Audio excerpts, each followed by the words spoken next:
right, so today we're going to talk about our final day on our static movie mash. So today is February 26th, and we are going to be just kind of putting our final touches on the project, as well as making sure we submit our final screenshot.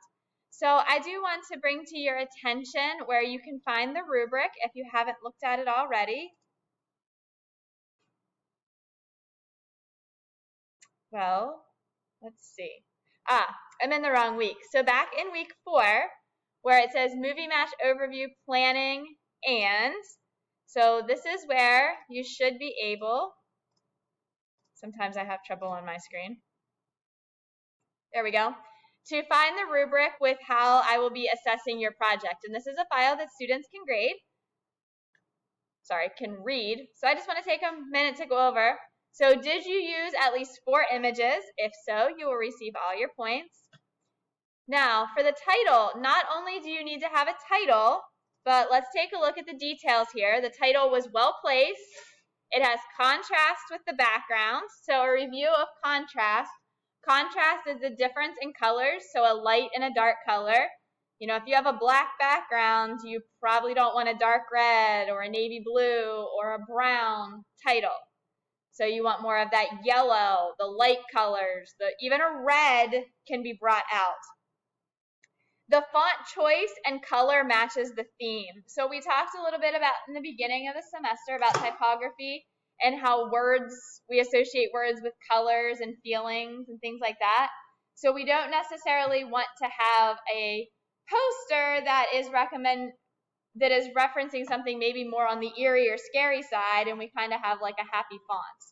On the flip side, we don't want a poster that looks kind of happy, but then it has a font that's on the dreary side. Like most of you probably know, if I say chiller font, it's one that almost looks like it's dripping blood. You probably wouldn't want that in red. You know, you want to make sure that things are matching. Same thing when we go with our tagline. Again, is it well placed? Contrast? Is it a good font choice? Is it easy to read? Is it friendly for the viewer to be looking at? Criteria number 4 is your basic editing based on your image placement, removing the background, using the text tool, those types of items.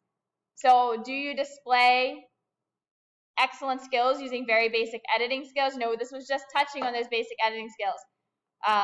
Criteria 5, again, is kind of the same thing with your editing skills, but when I look at your layers, can I tell that you were using masking? Does it look like someplace in your project you maybe tried feathering, or you tried the different types of brushes that we were talking about? And in this particular semester, we did not, well, we've talked about layer styles.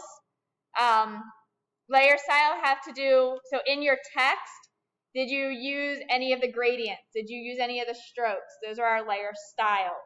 When we're talking, remember back when we were using the different pieces in our text? So those are the items that you will be evaluated on in terms of your grading. Do we have any questions about those? Okay, so when you do your final screenshot today, and the hope is that, you know, your project looks more complete than mine.